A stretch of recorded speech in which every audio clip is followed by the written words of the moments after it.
ಎಲ್ರಿಗೂ ನಮಸ್ಕಾರ. ನಾನು Arshita. Welcome back to my channel. ಎಲ್ಲರೂ ಹೇಗಿದ್ದೀರಾ? ಐ ಹೋಪ್ ಎಲ್ಲರೂ ಚೆನ್ನಾಗಿದ್ದೀರಾ ಅಂತ ಭಾವಿಸಿ ಇವತ್ತಿನ ಒಂದು ವಿಡಿಯೋನ ಸ್ಟಾರ್ಟ್ ಮಾಡ್ತಾ ಇದ್ದೀನಿ. ಗೃಹಲಕ್ಷ್ಮಿ ಯೋಜನಾ 25ನೇ ಕಂತಿನ ಹಣ ಯಾವಾಗ ಬಿಡುಗಡೆ ಆಗುತ್ತೆ? ಈ ತಿಂಗಳಲ್ಲಿ ಬಿಡುಗಡೆ ಮಾಡ್ತಾರಾ ಇಲ್ವಾ? ಯಾಕಂದರೆ ಈ ತಿಂಗಳು ಮುಗಿಯೋದು ಕೇವಲ ಇನ್ನೊಂದು 10 ದಿನ ಮಾತ್ರನೇ, 10-11 ದಿನ ಮಾತ್ರನೇ ಇರುವಂಥದ್ದು. ಈ ತಿಂಗಳಲ್ಲಿ ನಿಜವಾಗ್ಲೂ ಕೊಡ್ತಾರಾ ಇಲ್ವಾ? ಅಟ್ಲೀಸ್ಟ್ ಒಂದು ಕಂತಾದರೂ ಬಿಡುಗಡೆ ಮಾಡ್ತಾರೆ. ಇವಾಗ 25ನೇ ಕಂತಿನ ಹಣ ಅಷ್ಟೇ ಅಲ್ಲ, ಬಾಕಿ ಕಂತುಗಳನ್ನು ಕೂಡ ಯಾಕೆ ಇಷ್ಟು ಸರ್ಕಾರ ವಿಳಂಬ ಮಾಡ್ತಾ ಇದೆ, ಸರ್ಕಾರದ ಬಳಿ ಹಣ ಇದೆಯಾ ಇಲ್ವಾ ಅಂತ ಹೇಳ್ಬಿಟ್ಟು ಅದ್ರ ಬಗ್ಗೆ ಕಂಪ್ಲೀಟ್ ಇನ್ಫಾರ್ಮೇಷನ್ನ ಈ ಒಂದು ವಿಡಿಯೋದಲ್ಲಿ ತಿಳಿಸ್ಕೊಡ್ತಾ ಇದ್ದೀನಿ. 24ನೇ ಕಂತಿನ ಹಣನೂ ಕೂಡ ಸ್ವಲ್ಪ ಜನರಿಗೆ ಬಂದಿಲ್ಲ. ಅವ್ರು ನಮಗೆ ಯಾಕೆ ಬಂದಿಲ್ಲ, ನಮ್ಮದು ಅಪ್ಲಿಕೇಶನ್ ಏನಾದರೂ ಕ್ಯಾನ್ಸಲ್ ಆಗೋಗಿದೆ. ಇವಾಗ ರೇಷನ್ ಕಾರ್ಡ್ಗಳು ಬೇರೆ ಕ್ಯಾನ್ಸಲೇಷನ್ ಮಾಡ್ತಾ ಇದ್ದಾರಲ್ವಾ, ಸೊ ಹಂಗಾಗಿ ನಮ್ಮ ಅಪ್ಲಿಕೇಶನ್ ಏನಾದರೂ ಕ್ಯಾನ್ಸಲ್ ಆಗೋಗಿದೆ, ಅದಕ್ಕೆ ಏನಾದರೂ ಹಣ ಬಂದಿಲ್ವಾ ಅಂತ ಹೇಳ್ಬಿಟ್ಟು ತುಂಬ ಜನರಿಗೆ ಡೌಟ್ ಇರುತ್ತೆ. ಸೊ ಅದ್ರ ಬಗ್ಗೆಯೂ ಕೂಡ ಕಂಪ್ಲೀಟ್ ಇನ್ಫಾರ್ಮೇಷನ್ ಈ ಒಂದು ವಿಡಿಯೋದಲ್ಲಿ ತಿಳಿಸ್ಕೊಡ್ತಾ ಇದ್ದೀನಿ. ಆ್ಯಂಡ್ ಇಷ್ಟೇ ಅಲ್ಲ, ರೇಷನ್ ಕಾರ್ಡ್ಗೆ ಸಂಬಂಧಪಟ್ಟಂತೆ ಅಂದರೆ ಹೊಸ ರೇಷನ್ ಕಾರ್ಡ್ಗೆ ಅರ್ಜಿ ಸಲ್ಲಿಸೋದಕ್ಕೆ ಅರ್ಜಿ ಪ್ರಾರಂಭ ಆಗುತ್ತೆ ಅಂತ ಹೇಳ್ಬಿಟ್ಟು ತಿಳಿಸಿತ್ತಲ್ವ. ಸೊ ಯಾವಾಗಿಂದ ಅಪ್ಲಿಕೇಶನ್ಗಳು ಸ್ಟಾರ್ಟ್ ಆಗುತ್ತೆ, ಹಾಗೆ ಅಪ್ಲಿಕೇಶನ್ ಹಾಕೋದಕ್ಕೆ ಏನೆಲ್ಲ ದಾಖಲೆಗಳು ಬೇಕು ಅಂತ ಹೇಳ್ಬಿಟ್ಟು ಅದ್ರ ಬಗ್ಗೆಯೂ ಕೂಡ ತಿಳಿಸ್ತೀನಿ. ಆ್ಯಂಡ್ ಇಷ್ಟೇ ಅಲ್ಲ, ಇಂದಿರಾ ಕಿಟ್ ಬಗ್ಗೆಯೂ ಕೂಡ ತುಂಬ ಜನ ಕೇಳ್ತಾ ಇದ್ದಾರೆ. ಇಂದಿರಾ ಕಿಟ್ಟನ್ನ ಯಾವಾಗಿಂದ ಕೊಡ್ತಾರೆ ಅಂತ ಹೇಳ್ಬಿಟ್ಟು. ಈಗ ಸಾಕಷ್ಟು ಚಾನಲ್ಗಳಲ್ಲಿ ಇಂದಿರಾ ಕಿಟ್ಟನ್ನ ಕೊಡೋದಿಲ್ವಂತೆ, ಅದನ್ನು ಕ್ಯಾನ್ಸಲ್ ಮಾಡಿದ್ದಾರೆ. ಮತ್ತೆ ಮುಂದೆ ಅಕ್ಕಿನೇ ಕೊಡ್ತಾರಂತೆ, ಮತ್ತು ದುಡ್ಡನ್ನ ಕೊಡ್ತಾರಂತೆ ಅಂತ ಹೇಳ್ಬಿಟ್ಟು ಈ ರೀತಿ ಎಲ್ಲ ತಿಳಿಸ್ತಾ ಇದ್ದಾರೆ. ಹಾಗಾದರೆ ನಿಜವಾಗ್ಲೂ ಕ್ಯಾನ್ಸಲ್ ಮಾಡಿದ್ರೆ ಅಥವಾ ಇಂದಿರಾ ಕಿಟ್ಟನ್ನ ಕೊಡ್ತಾರಾ, ಕೊಡೋದಾದರೆ ಯಾವ ತಿಂಗಳಿಂದ ಕೊಡ್ತಾರೆ ಏನು ಅಂತ ಹೇಳ್ಬಿಟ್ಟು ಅದ್ರ ಬಗ್ಗೆಯೂ ಕೂಡ ತಿಳಿಸ್ಕೊಡ್ತಾ ಇದ್ದೀನಿ. ಆ್ಯಂಡ್ ಇಷ್ಟೇ ಅಲ್ಲ, ಸೋಷಿಯಲ್ ಮೀಡಿಯಾದಲ್ಲಿ ತುಂಬಾ ವೈರಲ್ ಆಗ್ತಾ ಇರುವಂಥದ್ದು SIR ಅಂದರೆ ಏನು, SIRನ ಯಾಕೆ ಮಾಡಿಸ್ಬೇಕು, ಎಲ್ಲರೂ ಕೂಡ ಮಾಡಿಸ್ಬೇಕಂತ ಹೇಳ್ಬಿಟ್ಟು ಅದ್ರ ಬಗ್ಗೆಯೂ ಕೂಡ ಮಾಹಿತಿನ ಈ ಒಂದು ವಿಡಿಯೋದಲ್ಲಿ ತಿಳಿಸ್ಕೊಡ್ತಾ ಇದ್ದೀನಿ. ಯಾರೆಲ್ಲ ವಿಡಿಯೋನ ನೋಡ್ತಾ ಇದ್ದೀರಾ ಸ್ಕಿಪ್ ಮಾಡದೆ ಕೊನೆವರೆಗೂ ನೋಡಿ. ಹಾಗೆ ನೀವೇನಾದರೂ ನನ್ನ ಚಾನಲ್ನ ಫಸ್ಟ್ ಟೈಮ್ ನೋಡ್ತಾ ಇದ್ದೀರಾ, ಹೊಸದಾಗಿ ಏನಾದರೂ ನನ್ನ ಚಾನಲ್ ನೋಡ್ತಾ ಇದ್ದೀರಾ ಅಂದರೆ ಪ್ಲೀಸ್ ಅರ್ಷಿತಾ ಯೂಟ್ಯೂಬ್ ಚಾನಲ್ನ ಸಬ್ಸ್ಕ್ರೈಬ್ ಮಾಡ್ಕೊಳ್ಳಿ. 10,000 ಸಬ್ಸ್ಕ್ರೈಬರ್ನ ಕಂಪ್ಲೀಟ್ ಮಾಡೋದಕ್ಕೆ ನಾನು ಸ್ವಲ್ಪ ಹತ್ರದಲ್ಲಿದ್ದೀನಿ. ಸೊ ಹಾಗಾಗಿ ನನಗೂ 10,000 ಕಂಪ್ಲೀಟ್ ಮಾಡಬೇಕು ಅನ್ನೋದು ತುಂಬಾ ಆಸೆ ಇದೆ. ಹಾಗಾಗಿ ವಿಡಿಯೋ ನೋಡ್ತಾ ಇರುವಂಥವ್ರು ಎಲ್ಲರೂ ಕೂಡ ಸಬ್ಸ್ಕ್ರೈಬ್ ಮಾಡ್ಕೊಳ್ಳಿ. ಎಲ್ಲ ಯೂಟ್ಯೂಬರ್ ಥರ ನಮಗೂ ಕೂಡ ಸಪೋರ್ಟ್ ಮಾಡಿ ಅಂತ ಕೇಳ್ತೀನಿ. ಸೊ ಪ್ಲೀಸ್ ಸಬ್ಸ್ಕ್ರೈಬ್ ಮಾಡ್ಕೊಳ್ಳಿ. ಹಾಗೆ ಈ ವಿಡಿಯೋ ಇಷ್ಟ ಆದರೆ ವಿಡಿಯೋಗೊಂದು ಪ್ಲೀಸ್ ಲೈಕ್ ಮಾಡಿ. ಬನ್ನಿ ವಿಡಿಯೋನ ಸ್ಟಾರ್ಟ್ ಮಾಡೋಣ. ಗೃಹಲಕ್ಷ್ಮಿ ಯೋಜನೆಗೆ ಸಂಬಂಧಪಟ್ಟಂತೆ ತುಂಬ ಕಮೆಂಟ್ಸ್ಗಳು, 25ನೇ ಕಂತಿನ ಹಣ ಆಗಿರ್ಬೋದು, ಬಾಕಿ ಕಂತುಗಳಾಗಿರ್ಬೋದು, ಯಾವಾಗ 25 ರಿಲೀಸ್ ಆಗುತ್ತೆ, ನಮ್ಮ ಡಿಸ್ಟ್ರಿಕ್ಕಿಗೆ ಇನ್ನೂ ಕೂಡ ಬಂದಿಲ್ಲ, ಈ ತಿಂಗಳಲ್ಲಿ ಅಟ್ಲೀಸ್ಟ್ ಒಂದು ಕಂತಾದರೂ ಬಿಡುಗಡೆ ಮಾಡ್ತಾರಾ ಇಲ್ವಾ ಅಂತ ಹೇಳ್ಬಿಟ್ಟು ತುಂಬ ಚೆನ್ನಾಗಿ ಕಾಯ್ತಾ ಇದ್ದಾರೆ. ಹಾಗೆ ಸರ್ಕಾರ ಯಾಕೆ ಇಷ್ಟು ಲೇಟ್ ಮಾಡ್ತಾ ಇದೆ, ಸರ್ಕಾರದ ಬಳಿ ಏನಾದರೂ ಹಣ ಇಲ್ವಾ ಕೊಡೋದಕ್ಕೆ, ಅಥವಾ ಹಣ ಇಲ್ಲ ಅಂದರೆ ಒಪ್ಕೋಬೇಕು, ಅಥವಾ ಈ ಡೇಟಿಗೆ ಕೊಡ್ತೀವಿ ಅಂತನಾದರೂ ತಿಳಿಸ್ಬೇಕಲ್ವಾ. ಯಾವುದೇ ರೀತಿ ಅಪ್ಡೇಟ್ಗಳು ಬರ್ತಾ ಇಲ್ವಲ್ಲ, ಯಾಕೆ ಅಂತೇಳ್ಬಿಟ್ಟು ತುಂಬ ಜನ ಕೇಳ್ತಾ ಇದ್ದಾರೆ. ಇವಾಗ 25ನೇ ಕಂತಿನ ಹಣದ ಬಗ್ಗೆ ನೋಡೋದಾದರೆ ಯಾವಾಗ ಬಿಡುಗಡೆ ಆಗುತ್ತೆ ಏನು ಅಂತ ಹೇಳ್ಬಿಟ್ಟು, 25ನೇ ಕಂತಿನ ಹಣದ ಬಗ್ಗೆ ಮೀಡಿಯಾದಲ್ಲಾಗಲಿ ಯಾವುದೇ ರೀತಿ ಸ್ಟೇಟ್ಮೆಂಟು ಬಂದಿಲ್ಲ. ಬಟ್ ಮಹಿಳಾ ಮತ್ತು ಮಕ್ಕಳ ಕಲ್ಯಾಣ ಇಲಾಖೆಯಿಂದ ಒಂದಿಷ್ಟು ಮಾಹಿತಿ ಬಂದಿದೆ. ಈ ತಿಂಗಳು 25ನೇ ತಾರೀಕು ನಂತರ 30-31ನೇ ತಾರೀಕು ಒಳಗಡೆ 25ನೇ ಕಂತಿನ ಹಣನ ರಿಲೀಸ್ ಮಾಡ್ತೀವಿ. ಹಾಗೆ ಒಂದೇ ಸಾರಿ ರಿಲೀಸ್ ಮಾಡಲ್ಲ, ಎಲ್ಲ ಜಿಲ್ಲೆಗಳಿಗೂ ಕೂಡ ಹಂತವಾಗಿ ರಿಲೀಸ್ ಮಾಡ್ತೀವಿ. ಇವಾಗ ಈ ಗೃಹಲಕ್ಷ್ಮಿ ಯೋಜನಾ ಹಣ ಪಡೆಯುವಂಥವರ ಸಂಖ್ಯೆ 1,24,25,00,000 ಜನ ಫಲಾನುಭವಿಗಳಿರುವಂಥದ್ದು. ಸೊ ಅಷ್ಟು ಜನಕ್ಕೆ ಹಣ ಹೊಂದಿಸೋದಕ್ಕೆ ಕಷ್ಟ ಆಗ್ತಾ ಇದೆ. ಹಾಗಾಗಿ ಹಂತವಾಗಿ ಅಡ್ಜಸ್ಟ್ ಮಾಡಿ ಹಂತವಾಗಿ ಹಾಕ್ತೀವಿ. ಮೊದಲನೇ ಹಂತದಲ್ಲಿ ಒಂದಿಷ್ಟು ಜಿಲ್ಲೆಗೆ, ಎರಡನೇ ಹಂತದಲ್ಲಿ ಒಂದಿಷ್ಟು ಜಿಲ್ಲೆಗೆ, ಸೊ ಈ ರೀತಿ ಹಂತವಾಗಿ ಹಾಕ್ತೀವಿ ಅಂತ ಹೇಳ್ಬಿಟ್ಟು ಮಾಹಿತಿ ಬರ್ತಾ ಇದೆ. ಬಟ್ ಅದೇ ಅಧಿಕೃತವಾಗಿ ಲಕ್ಷ್ಮೀ ಹೆಬ್ಬಾಳ್ಕರ್ ಮೇಡಮು ಯಾವುದೇ ರೀತಿ ಮೀಡಿಯಾ ಮುಂದೆ ಕೊಟ್ಟಿಲ್ಲ 25ನೇ ಕಂತಿನ ಹಣದ ಬಗ್ಗೆ. ಕಳೆದ ವಾರವಷ್ಟೇ ಅವರು ಅಪ್ಡೇಟನ್ನು ಕೊಟ್ಟರು. ಫೆಬ್ರವರಿ-ಮಾರ್ಚ್ ತಿಂಗಳ ಹಣದ ಬಗ್ಗೆ ಅಪ್ಡೇಟನ್ನು ಕೊಟ್ಟರು, ಯಾವಾಗ ಬಿಡುಗಡೆ ಮಾಡ್ತೀನಿ ಏನು ಅಂತ ಹೇಳ್ಬಿಟ್ಟು. ಅದ್ರ ಬಗ್ಗೆನೂ ಕೂಡ ಇನ್ನೂ ಹಣ ರಿಲೀಸ್ ಆಗಿಲ್ಲ. ಹಣಕಾಸು ಇಲಾಖೆಗೆ ನಾನು ಮನವಿ ಮಾಡ್ಕೊಂಡಿದ್ದೀನಿ ಹಣ ರಿಲೀಸ್ ಮಾಡಿ ಅಂತ ಹೇಳ್ಬಿಟ್ಟು. ಬಂದ ತಕ್ಷಣ ನಾನು ರಿಲೀಸ್ ಮಾಡ್ತೀನಿ ಅಂತ ಹೇಳ್ಬಿಟ್ಟು ತಿಳಿಸಿದ್ದಾರೆ. ಇನ್ನು ಹಣಕಾಸು ಇಲಾಖೆಯಿಂದ ಫೆಬ್ರವರಿ-ಮಾರ್ಚ್ ತಿಂಗಳ ಹಣ ಇನ್ನೂ ಕೂಡ ರಿಲೀಸ್ ಆಗಿಲ್ಲ. ಹಾಗೆ 25ನೇ ಕಂತಿನ ಹಣನೂ ಕೂಡ ಬಹುಶಃ ರಿಲೀಸ್ ಆಗಿಲ್ಲ ಅಂತ ಅನಿಸುತ್ತೆ. ರಿಲೀಸ್ ಆಗಿತ್ತು ಅಂತಂದರೆ ಅಟ್ಲೀಸ್ಟ್ ಸ್ಟೇಟ್ಮೆಂಟ್ ಅವಾಗೇ ಕೊಡ್ತಿದ್ರು, ಒಂದು ಕಂತಿನ ಹಣ ಬಂದಿದೆ, ನಾನು ಆದಷ್ಟು ಬೇಗ ಹಾಕ್ತೀನಿ ಅಂತ ಹೇಳ್ಬಿಟ್ಟು ತಿಳಿಸ್ತಾ ಇದ್ರು.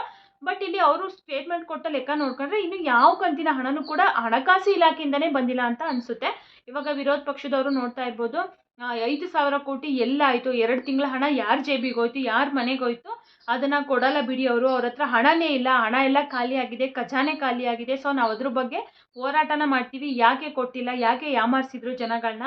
ಸೊ ಫೆಬ್ರವರಿ ಮೊದಲನೇ ವಾರ, 2ನೇ ವಾರದಲ್ಲಿ ಹುಬ್ಳಿನಲ್ಲಿ ಗೃಹಲಕ್ಷ್ಮಿಯರ ಜೊತೆನೇ ಬಾಕಿ ಕಂತುಗಳ ಕುರಿತು ನಾವು ಹೋರಾಟನ ಮಾಡ್ತೀವಿ ಅಂತ ಹೇಳ್ಬಿಟ್ಟು ತಿಳಿಸಿದ್ದಾರೆ. ಬಟ್ ಆದರೆ ಇಲ್ಲಿ ಸರ್ಕಾರ ಕೊಡ್ತೀವಿ ಅಂತ ಮಾತ್ರ ಹೇಳ್ತಾರೆ. ಇವಾಗ ರೀಸೆಂಟಾಗಿ DK ಶಿವಕುಮಾರ್ ಸರ್ ಅವರು ಕೂಡ ಸ್ಟೇಟ್ಮೆಂಟನ್ನು ಕೊಟ್ಟರು. ಅಂದರೆ ಟ್ಯಾಕ್ಸ್ ಕಲೆಕ್ಷನ್ಸ್ ಮಾಡ್ತಾ ಇದ್ದೀವಿ, ಸೊ ಅದು ಮಾಡೋದು ಸ್ವಲ್ಪ ಲೇಟ್ ಆಗ್ತಾ ಇದೆ ಅಷ್ಟೇ. ಅದು ಕಲೆಕ್ಷನ್ ಆದ ತಕ್ಷಣ ನಾವು ಗೃಹಲಕ್ಷ್ಮಿ ಯೋಜನೆ ಕೊಡ್ತೀವಿ ಅಂತ ಹೇಳ್ಬಿಟ್ಟು ತಿಳಿಸ್ತಾರೆ. ಇವಾಗ ಒಬ್ಬರು ಫಲಾನುಭವಿಗಳಿಗೆ 48,000, ಪ್ರತಿಯೊಬ್ಬರಿಗೂ ಕೂಡ 48,000ನ ಕೊಟ್ಟಿದ್ದಾರೆ ಅಂತಂದರೆ ಇದನ್ನು ಕೂಡ ಖಂಡಿತವಾಗ್ಲೂ ಕೊಡ್ತಾರೆ. ಅಂದರೆ ಲೇಟ್ ಆಗುತ್ತೆ, 4 ತಿಂಗಳು, 5 ತಿಂಗಳು, 6 ತಿಂಗಳು ಆಗ್ಬೋದು, ಬಟ್ ಆದರೆ ಕೊಡ್ತಾರೆ. ಬಟ್ ತುಂಬ ಲೇಟ್ ಆಗ್ತಾ ಇದೆ ಅಷ್ಟೇ. ಇವಾಗ ಇವರು ಕೊಡ್ತಾ ಇರೋ ರೀತಿ ನೋಡಿದರೆ ಅಂದರೆ ಇವಾಗ ಟ್ಯಾಕ್ಸ್ ಕಲೆಕ್ಷನ್ಸ್ ಮಾಡಬೇಕು, ಅದನ್ನು ನಾವು ಕೊಡಬೇಕು ಅಂತಂದರೆ ಬಹುಶಃ ಸರ್ಕಾರದ ಬಳಿ ಹಣ ಇಲ್ಲ ಅಂತ ಅನಿಸುತ್ತೆ. ಒಂದು ಕಡೆ ಎಲ್ಲೋ ಒಂದು ಕಡೆ ನೋಡಿದರೆ ಇವಾಗ ಒಂದೇ ಯೋಜನೆ ಆದರೆ ಹೆಂಗಾದರೂ ಅಡ್ಜಸ್ಟ್ ಮಾಡಿಬಿಡ್ತಾರೆ ಸರ್ಕಾರದವರು. ಇವಾಗ 5 ಯೋಜನೆಗಳಿಗೂ ಕೂಡ ಅವ್ರು ಹಣನ ಹೊಂದಿಸ್ಬೇಕಲ್ವಾ. 5 ಯೋಜನೆಗಳಿಗೂ ಕೂಡ ಅದೇ ಆದಂಥ ಕೆಲವೊಂದಿಷ್ಟು ಖರ್ಚುಗಳಿರುತ್ತೆ. ಆ ಖರ್ಚುಗಳ ವೆಚ್ಚಗಳನ್ನೆಲ್ಲ ನೋಡಿಕೊಂಡು ಇವ್ರು ಗೃಹಲಕ್ಷ್ಮಿ ಯೋಜನೆ ಹಣನೂ ಕೊಡಬೇಕು ಅಂತಂದರೆ ಸ್ವಲ್ಪ ನಿಜವಾಗ್ಲೂ ಕಷ್ಟ ಆಗುತ್ತೆ. ಬಟ್ ಆದರೂ ಕೂಡ ಇವಾಗ 5 ತಿಂಗಳನ್ನ ಪೆಂಡಿಂಗ್ ಇಟ್ಕೊಂಡ್ರೆ ಯಾರಿಗೆ ಆದರೂ ಕೂಡ ಬೇಜಾರಾಗೋದು ಸಹಜನೇ. ಸೊ ಹಂಗಾಗಿ ಸರ್ಕಾರ ಅಟ್ಲೀಸ್ಟ್ ಈ ತಿಂಗಳಲ್ಲಿ ಒಂದು 2 ಕಂತಾದರೂ ಕೂಡ ಕೊಟ್ಟಿದೆ. ಎಷ್ಟೋ ಖುಷಿ ಆಗ್ತಾ ಇತ್ತು ಫಲಾನುಭವಿಗಳಿಗೆ ಹೇಳ್ಬೇಕಂತಂದರೆ. ಸೊ ಇವಾಗ ಮೊದಲೆಲ್ಲ ಒಂದೇ ಸರಿ ಬಿಡುಗಡೆ ಮಾಡ್ತಾಯಿದ್ರು, ಎಲ್ಲ ಫಲಾನುಭವಿಗಳಿಗೂ ಕೂಡ ಎಲ್ಲ ಜಿಲ್ಲೆಗಳಿಗೂ ಕೂಡ ಒಂದೇ ಸರಿ ಬಿಡುಗಡೆ ಮಾಡ್ತಾಯಿದ್ರು. ಬಹುಶಃ ಅವಾಗೆಲ್ಲ ಹಣ ಇತ್ತು ಅಂತ ಅನಿಸುತ್ತೆ. ಇವಾಗ ಇವರು ಹಂತ ಹಂತವಾಗಿ ಬಿಡುಗಡೆ ಮಾಡ್ತಾ ಇರೋದನ್ನ ನೋಡಿದರೆ ಬಹುಶಃ ಎಲ್ಲೋ ಒಂದು ಕಡೆ ಅನಿಸುತ್ತೆ ಸರ್ಕಾರದ ಬಳಿ ಹಣ ಇಲ್ಲ ಅಂತ ಅನಿಸುತ್ತೆ. ಸೊ ಅದಕ್ಕೆ ಈ ರೀತಿ ಮಾಡ್ತಾ ಇದ್ದಾರೇನೋ. ಇವಾಗ ಒಂದು 2-3 ಜಿಲ್ಲೆಗಳಿಗೆ ಬಿಡುಗಡೆ ಆಗಿ 2ನೇ ಹಂತದಲ್ಲಿ ಇನ್ನೊಂದು 4-5 ಜಿಲ್ಲೆಗಳಿಗೆ ಬಿಡುಗಡೆ ಆಗೋಷ್ಟೊತ್ತಿಗೆ 3-4 ದಿನ ಆಗುತ್ತೆ. ಕಂಪ್ಲೀಟ್ ಟೋಟಲ್ ಓವರಾಲ್ ಎಲ್ಲ ಜಿಲ್ಲೆಗೂ ಕೂಡ ಬಿಡುಗಡೆ ಆಗೋ ಅಷ್ಟರೊಳಗೆ ಆಲ್ಮೋಸ್ಟ್ ಒಂದು 20-25 ದಿನನೇ ಆಗಿಬಿಡುತ್ತೆ ಅಂತ ಅನಿಸುತ್ತೆ. ಸೊ ತುಂಬ ಲೇಟ್ ಆಗ್ತಾಯಿದೆ. ಅವರು ಹಣನ ಹೊಂದಿಸಿ ಹಾಕೋ ಅಷ್ಟರಲ್ಲಿ ತುಂಬ ಲೇಟ್ ಆಗ್ತಾಯಿದೆ ಅಷ್ಟೇ. ಇನ್ನು 25ನೇ ಕಂತಿನ ಹಣ ಈ ತಿಂಗಳಲ್ಲಿ ಸಿಗುತ್ತಾ ಅಂತ ನೋಡೋದಾದರೆ ಹೇಳ್ದಾಗೆ ಮಹಿಳಾ ಮತ್ತು ಮಕ್ಕಳ ಕಲ್ಯಾಣ ಇಲಾಖೆಯಿಂದ ಮಾಹಿತಿ ಬಂದಿದೆ. 25ನೇ ತಾರೀಕು ನಂತರ 31ನೇ ತಾರೀಕು ಒಳಗಡೆ 25ನೇ ಕಂತಿನ ಹಣನ ರಿಲೀಸ್ ಮಾಡ್ತೀವಿ. ಅದರಲ್ಲೂ ಮೊದಲನೇ ಹಂತದಲ್ಲಿ ಕೇವಲ ಒಂದು 3 ಜಿಲ್ಲೆಗಳಿಗೆ ಮಾತ್ರನೇ ಅಂತ ಹೇಳ್ಬಿಟ್ಟು ತಿಳಿಸಿದ್ದಾರೆ.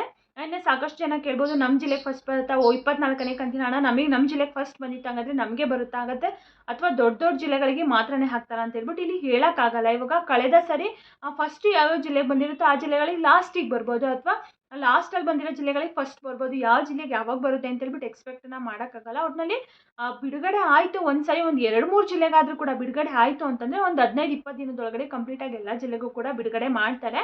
ಬಟ್ ಬಿಡುಗಡೆ ಆಗಬೇಕು ಒಂದು ಸರಿ ಅಷ್ಟೇ. ಸೊ ಈ ತಿಂಗಳಲ್ಲೂ ಕೂಡ 100% ಬಿಡುಗಡೆ ಆಗುತ್ತೆ ಅನ್ನೋದು ಡೌಟೇನೆ. ಆದರೂ ಕೂಡ ಆಗ್ಬೋದು, ಆಗಲಿಲ್ಲ ಅಂತಂದ್ರೂ ಏನೂ ಮಾಡೋಕ್ಕಾಗಲ್ಲ. ಈ ತಿಂಗಳು ಮಾಡಿಲ್ಲ ಅಂದರೆ 100% ಮುಂದಿನ ತಿಂಗಳಲ್ಲಿ 1-2 ಕಂತಾದರೂ ಕೂಡ ಬಿಡುಗಡೆ ಮಾಡೇ ಮಾಡ್ತಾರೆ. ಸೊ ಇಷ್ಟರಲ್ಲಿ ಒಂದು 2 ಕಂತಾದರೂ ಹೇಳ್ದಂಗೆ ಕೊಡಬೇಕಾಗಿತ್ತು. ಬಟ್ ನೋಡೋಣ, ಕಾಯ್ದು ನೋಡೋಣ. ಸೊ ಹಾಗಾಗಿ ಈ ಒಂದು ವಿಡಿಯೋ ಸರ್ಕಾರದವರೆಗೂ ತಲುಪೋವರೆಗೂ ಕೂಡ ಸೊ ಎಲ್ಲರೂ ಕೂಡ ಶೇರ್ ಮಾಡಿ, ಹಾಗೆ ಸಬ್ಸ್ಕ್ರೈಬ್ ಮಾಡ್ಕೊಳ್ಳಿ. ವಿಡಿಯೋ ಇಷ್ಟ ಆದರೆ ಪ್ಲೀಸ್ ಲೈಕ್ ಮಾಡಿ. ಈಗ ನಂತರನೇ ಸಾಕಷ್ಟು ಜನ ಯೂಟ್ಯೂಬ್ ಚಾನಲ್ಗಳಲ್ಲಿ ಗೃಹಲಕ್ಷ್ಮಿ ಯೋಜನಾ ಬಗ್ಗೆ ಆಗಿರ್ಬೋದು, ಕಾಂಗ್ರೆಸ್ ಗ್ಯಾರಂಟಿಗಳ ಬಗ್ಗೆ ಆಗಿರ್ಬೋದು ವಿಡಿಯೋಸ್ನ ಮಾಡ್ತಾನೆ ಇದ್ದಾರೆ. ಆಲ್ಮೋಸ್ಟ್ ಅದೆಲ್ಲ ಒಂದು ಕಡೆ ಸರ್ಕಾರಕ್ಕೆ ತಲುಪಿರುತ್ತೆ. ಸೊ ಹಾಗಾಗಿ ಸರ್ಕಾರ ಆದಷ್ಟು ಬೇಗ ಅದನ್ನೆಲ್ಲ ಎಚ್ಚೆತ್ಕೊಂಡು ಬೇಗ ಹಣನ ಕೊಟ್ಟರೆ ಎಲ್ರಿಗೂ ಕೂಡ ಖುಷಿ ಆಗುತ್ತೆ. ನೋಡೋಣ ಮುಂದಿನ ದಿನಗಳಲ್ಲಿ ಹೇಗೆ ಮಾಡ್ತಾರೆ ಏನು ಅಂತ ಹೇಳ್ಬಿಟ್ಟು. ಈ ತಿಂಗಳು ಕೊಡಲಿಲ್ಲ ಅಂತಂದರೆ ಮತ್ತೆ ಇನ್ನೊಂದು ಕಂತು ಪೆಂಡಿಂಗ್ ಆಗುತ್ತೆ, ಮತ್ತೆ 6 ತಿಂಗಳಾಗೋಗ್ಬಿಡುತ್ತೆ. 6 ತಿಂಗಳು ಕಂತು ಯಾವಾಗ ಕೊಡ್ತಾರೋ ಏನೋ ಖಂಡಿತವಾಗ್ಲೂ ಎಕ್ಸ್ಪೆಕ್ಟೇ ಮಾಡೋಕ್ಕಾಗಲ್ಲ. ಸದ್ಯಕ್ಕೆ ಈ ತಿಂಗಳಲ್ಲಂತೂ ಒಂದು ಕಂತು ಅಂತ ಹೇಳಿದ್ದಾರೆ. ಇನ್ನು ಬಾಕಿ ಕಂತುಗಳನ್ನ ಮುಂದಿನ ತಿಂಗಳು ಯಾವಾಗ ಏನು ಅಂತ ಹೇಳೋಕ್ಕಾಗಲ್ಲ. ಅದ್ರ ಬಗ್ಗೆ ಏನಾದರೂ ಅಪ್ಡೇಟ್ ಬಂದರೆ ತಿಳಿಸ್ಕೊಡ್ತೀನಿ. ಇನ್ನು ರೇಷನ್ ಕಾರ್ಡ್ಗೆ ಅರ್ಜಿ ಯಾವಾಗಿಂದ ಪ್ರಾರಂಭ ಆಗುತ್ತೆ ಅಂತ ಹೇಳ್ಬಿಟ್ಟು ಕೇಳ್ತಾಯಿದ್ರು. ಫೆಬ್ರವರಿ 1ನೇ ವಾರ ಅಥವಾ 2ನೇ ವಾರದಲ್ಲಿ ಅರ್ಜಿಗಳನ್ನ ಪ್ರಾರಂಭ ಆಗುತ್ತೆ ಅಂತ ಹೇಳ್ಬಿಟ್ಟು ತಿಳಿಸಿದ್ದಾರೆ. ಅಂತಂದರೆ ಪ್ರಾಪರಾಗಿ ಇದೇ ಡೇಟು ಅಂತೇನಿಲ್ಲ, ಯಾವಾಗ ಬೇಕಿದ್ರು ಎನಿ ಟೈಮ್ ಯಾವಾಗ ಬೇಕಿದ್ರೂ ಕೂಡ ಆಗ್ಬೋದು. ಅಷ್ಟರಲ್ಲಿ ನೀವು ಡಾಕ್ಯುಮೆಂಟ್ಸ್ಗಳನ್ನ ರೆಡಿ ಮಾಡಿ ಇಟ್ಕೊಳ್ಳಿ. ಆ ಡಾಕ್ಯುಮೆಂಟ್ಸ್ಗಳು ತುಂಬ ಸಿಂಪಲ್ಲು. ಮನೆಯಲ್ಲಿ ಎಲ್ಲರೂ ಸದಸ್ಯರದ್ದು Aadhaar card, photo, mobile number, ಹಾಗೆ ಇನ್ಕಮ್ ಸರ್ಟಿಫಿಕೇಟ್ ಇಷ್ಟಿತ್ತು ಅಂತಂದರೆ ಇನ್ಕಮು ಅಡ್ರೆಸ್ ಪ್ರೂಫಿಗೆ ಆಧಾರ್ ಕಾರ್ಡೇ ಇರುತ್ತೆ. ಬಟ್ ಆದರೂ ವಾಸಸ್ಥಳ ಒಂದು ಮಾಡಿಸಿಟ್ಕೊಂಡ್ಬಿಟ್ಟಿದೆ. ಇನ್ಕಮ್ ಸರ್ಟಿಫಿಕೇಟು, ವಾಸಸ್ಥಳ, ದೃಢೀಕರಣ ಪತ್ರ, ಹಾಗೆ Aadhaar card, photo, mobile number ಇಷ್ಟೇ ದಾಖಲೆಗಳು ಇತ್ತು ಅಂದರೆ ನೀವು ಅಪ್ಲಿಕೇಶನ್ ಬಿಟ್ಟ ತಕ್ಷಣ ಇಮಿಡಿಯೇಟಾಗಿ ಹೋಗಿ ಹಾಕ್ಬೋದು. ನೀವೇನಾದರೂ ಅಪ್ಲಿಕೇಶನ್ ಬಿಟ್ಟ ಮೇಲೆ ಹೋಗಿ ಇನ್ಕಮ್ ಸರ್ಟಿಫಿಕೇಟ್ ಮಾಡಿಸೋದು ಕೊಡ್ತೀರಾ ಅಂತಂದರೆ ಅದು ಕೊಡೋ ಅಷ್ಟರಲ್ಲಿ ಅಪ್ಲಿಕೇಶನ್ಗಳೇ ಮುಗಿದೋಗ್ಬಿಡುತ್ತೆ. ಸೊ ಹಾಗಾಗಿ ಆದಷ್ಟು ಬೇಗ ಎಲ್ಲ ಡಾಕ್ಯುಮೆಂಟ್ಸ್ನ ರೆಡಿ ಮಾಡಿ ಇಟ್ಕೊಳ್ಳಿ, ಬಿಟ್ಟ ತಕ್ಷಣ ಹಾಕೋಕ್ಕೆ ಬರುತ್ತೆ.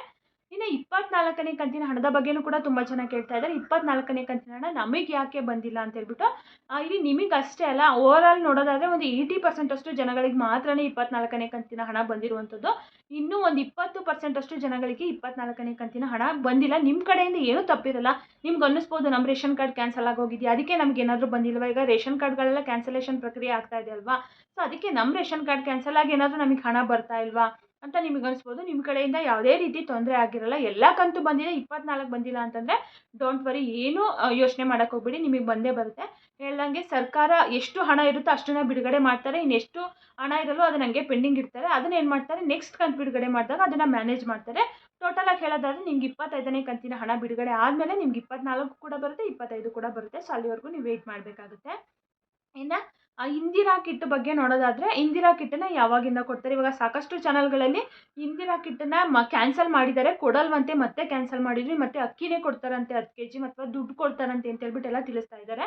ಸೊ ಇಲ್ಲ ಸರ್ಕಾರದಿಂದ ಆ ರೀತಿ ಕ್ಯಾನ್ಸಲ್ ಮಾಡಿದ್ದೀವಿ ಅಂತ ಹೇಳ್ಬಿಟ್ಟು ಅಪ್ಡೇಟನ್ನು ಬಂದಿಲ್ಲ. ಇಂದಿರಾ ಕಿಟ್ಟನ್ನೇ ಕೊಡ್ತೀವಿ ಅಂತ ಹೇಳ್ಬಿಟ್ಟು ತಿಳಿಸಿದ್ದಾರೆ. ಏಪ್ರಿಲ್ಲು ಅಥವಾ ಏಪ್ರಿಲ್ ಮೇನಲ್ಲಿ ಕೊಡ್ತೀವಿ ಅಂತ ಹೇಳ್ಬಿಟ್ಟು ತಿಳಿಸಿದ್ದಾರೆ. ಮಾರ್ಚು ಅಥವಾ ಏಪ್ರಿಲ್ ಮೇನಲ್ಲಿ 3 ತಿಂಗಳಲ್ಲಿ 1 ತಿಂಗಳಿಂದ ಸ್ಟಾರ್ಟ್ ಆಗ್ಬೋದು.